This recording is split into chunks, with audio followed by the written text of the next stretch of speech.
now I have to move in here? No, of course not. He certainly will not. Can you think of any other way to keep these two from killing each other? Palmer, you will save yourself a mountain of pain if you will treat my client with the respect that she deserves. That's just what I'm doing. All right, Palmer, that's it. Now listen, it's fine. Really, there is no reason for you to move in. Thank God, because I don't intend to. What? You don't even care about finding your mama murdered in her own bed by her criminal husband? You just said you had nothing to worry about. Well, I know what I just said, but you would think that you would want to, for my sake. Mama, are you in danger or not? No. Yes! One might think that you'd be a little concerned about what happens to your mother. You only have one. Well, actually, I've got a spare, but that's none of your business, is it? Tad, why aren't you taking this seriously? Because she's already got a bodyguard. Yeah, but he's leaving. I don't deserve this. You got yourself a secret soundproof Come room. out of here. I am not your bouncer, Mr. Cortlandt. When I think of what you could have become if you had taken advantage of all the opportunities that I afforded you, it would have been Opportunities that stink like chicken grease, you mean? 1 year I spent rebuilding your fortune at that chicken shack. No, Mr. Cortlandt's here to help your mother in need. Money, you know, Such pitiful. Look, if you'd ever seen her in action, you'd know enough to realize she doesn't need anything. She can take care of herself. Quit making up penny to your name. How about now? I know that. Can you blow a whistle or something like that? Something I used to be able to. Wait a minute.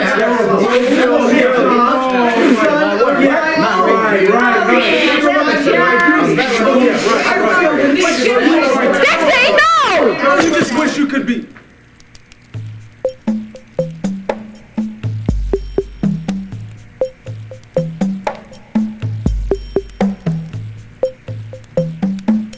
One Ming vase.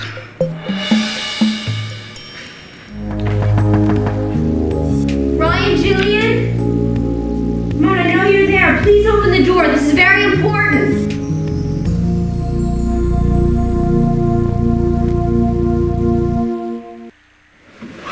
I just checked out the guest list of the Crystal Ball. Your names aren't on it. We wouldn't be caught dead there. Why would Edmund want an accused rapist socializing with his guests? Because you're not a rapist. Except in the sick mind of his new best friend.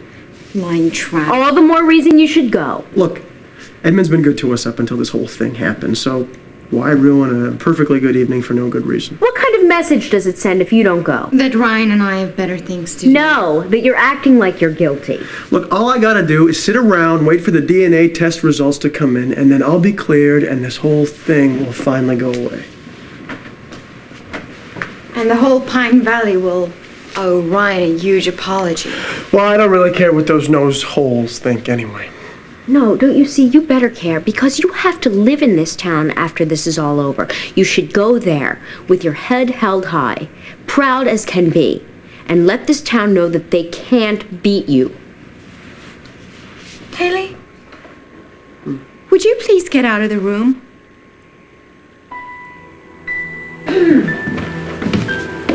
Still here? Yeah, I know you're busy. Yes, calls to make.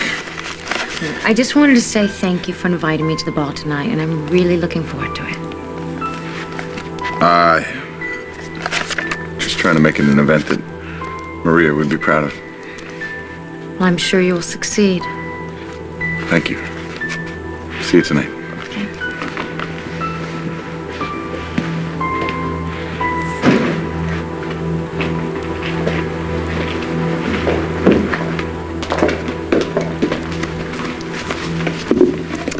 Voila!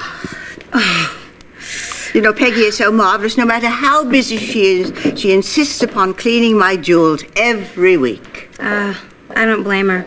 They are beautiful. Oh, yes, the Andrassy jewels were the talk of Europe. Can I? You may. Wow. It's true what they say. There is nothing like a real diamond. Oh, yes, there's nothing like a real diamond. Are you all ready for the ball tonight? No, I didn't hear about it until last night. I'll just probably peek from the top of the stairs. Oh, well, Edmund would never allow that, never. Anyway, I don't have anything to wear. Oh, that's right, you're traveling. Your wardrobe is in transit, isn't it? Yeah, something like that. What a shame. I have an idea. Turn around, turn around, turn What? around, turn around. Yes, I had an idea about... I have a thought. Come along. Come along. Quickly, beat. Dixie, this was authentic Ming. Worth 10,000 smackers. And you smashed it. You broke it without regard of what it meant to me. What do I mean to you, Uncle Palmer? I mean, what about you? How much am I worth to you, me and Junior? Not to mention Petey. How could you ask such a question of me, really? Either. Oh. All right. Here's another question. What's more precious than that stupid vase? It's life. And it's short, and it's fragile, and it can be taken away at any minute. Is this how you want to be remembered? I mean, the two of you, if something happened to you? Honey, I'm so sorry that you had to witness this. I mean, I would not hurt you for all the jalapenos in Mexico. No, I will take second place, Nolan, in my regard and my love for you. I wish I could believe that, Uncle Palmer, but actually all I think you love are knickknacks and paintings. And as for you, Opal, I used to think he was to blame for most of this, but now I see you give as good as you get. Now, you see how this all turns out? Even an inkling of what it has been like to live here in this fancy mausoleum. I mean, nothing but insults and abuse and insecurities. I mean, I have ended up being nothing but a... What kind of world does he live in? Oh, that's what it is. manual You can't radio. blame it. Stop it!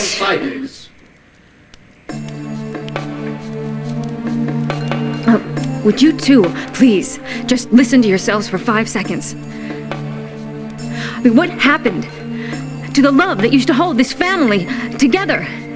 What kind of message are you giving the children of this house? When instead of love and caring, all they hear is insults and threats and recriminations. Well, of course, if the kids are privy to all this, then yeah, that's wrong. The children of this house is sacrosanct to me. Well, I wish I could believe that, Uncle Palmer, but I don't. Now, it's going to take work for you to get things back together. It's going to take hard work. But I thank you. But I think that I insist that you two remember the love that once held this family together. And I don't believe that it's gone. I really don't. I insist you treat each other with civility and respect, and then see what can be salvaged. And then maybe you could get some counseling or some therapy, for God's sake. Think about what you're doing before you regret it, before it's too late. And you are absolutely right. We must preserve the family at all costs. And I firmly believe that there are still deep reservoirs of love to be mined within the hearts of this family. And yet, you see, when the family tree has been felled by an insidious blight, the diseased limb must be extirpated forthwith. I will take that diseased limb and jam it up your nose, you pompous old poop face. Civility will only return to this residence when this howling hoyden has been removed from the premises. Removed? I will send you to your final dirt nap first. Even if I have to take my hands into your bare chest and bare-handed threats will not your heart from beating. We will have our day in court. You know. You will leave this house knowing the rags on your back and the package jewelry. And you can stand there. I didn't hear a word I said. I did. What are you talking about? Loud and clear. That's why I'm moving in. Singapore be damned. I have a confession to make. I don't leave anything to chance. I make things happen. I've had to be pretty creative lately to get what I want. But in the long run, if they do things my way, everyone will be happy.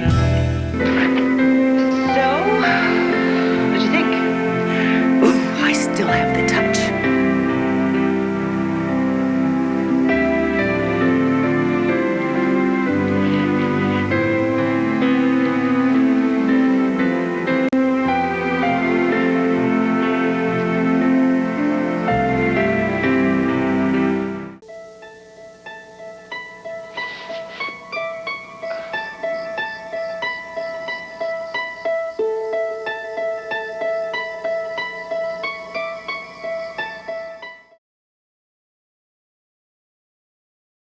I want you.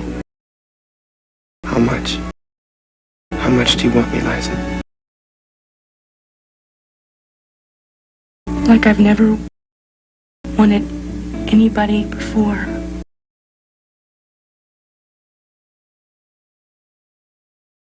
I wish Mrs. Martin had let me go after Tad, you know?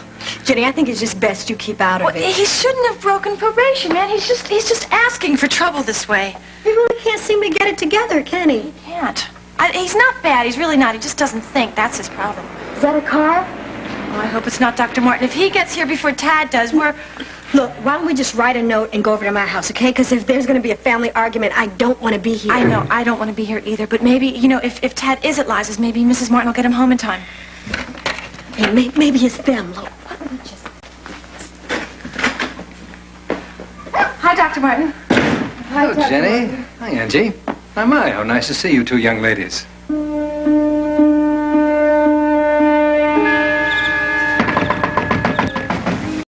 Who's that? I don't know. No, don't answer it. Maybe they'll go away. Tad! Tad! Why is she here? I don't know.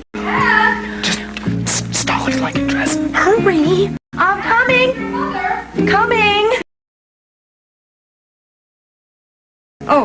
Oh, good evening, Mrs. Martin. Good evening, Liza. I'm sorry to bother you, but I'm looking for Tad. Oh, we were just listening to music. I guess I didn't hear you because it was really loud and everything. Well, may I see him, please? Sure. He's washing his hands right now.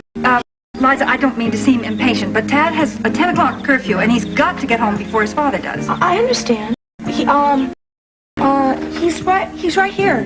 Go on. Oh, why don't you come in a second? Thank you. I'm sorry. Thank you very much. Mom! Hey, what are you doing? Tad, it is after 10 o'clock. Curfew, Mom, I forgot. And if your father finds out that you're late... We were having such a good time. It completely slipped my mind. Well, I hate to break things up, but I think you had better come home. Liza, I'm sorry. Oh, no, it's okay. I had a great time, and I'll call you later, okay? Sure. Good night, Liza. Good night, Mrs. Martin.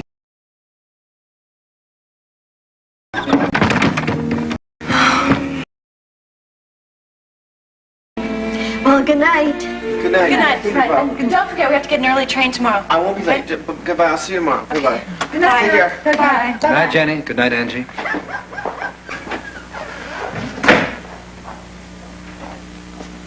Dad, I cannot tell you how sorry I am. I wasn't wearing a watch, and you know how time flies when you're having fun. How old are you, Tad? 19. Why? That's old enough, wouldn't you say, for you to be able to keep track of the time? Dad, didn't you ever make a mistake just once? We're talking about you, Tad, and the fact that you have a curfew. You do know what curfew means, don't you? I said I was sorry. I know you've said it. You've said it over and over again, but you keep on doing whatever you please. You don't care what we think? Yes. Yet your mother has to go hunting for you, dragging you home. It's inexcusable. Dad, do us both a favor and do not get angry. Don't you think I'm a little too old for a curfew in the first place? Not when you cannot discipline yourself. And you have got to learn some good habits if you're going to make a success of summer school. I'll make it through summer school just fine. Yes, you will if something else more important doesn't crop up, as it did tonight. I told you it won't. Tad, now you have got to pull yourself together. And the only way I can think of to get that point across to you is to cancel your trip to New York tomorrow.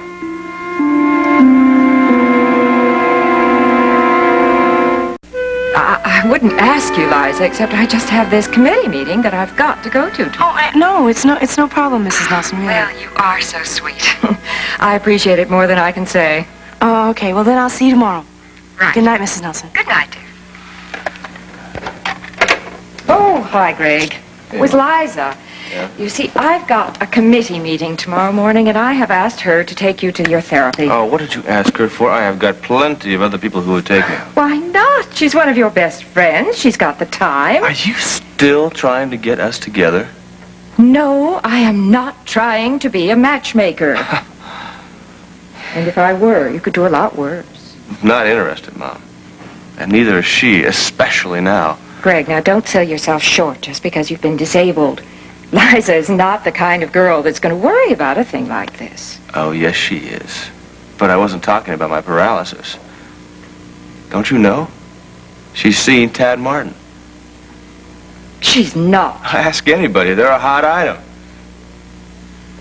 Liza is from a good family. She has values. She wouldn't think of dating a boy like that. Well, think again, Mom. It seems like you and Liza have different values. Bye-bye.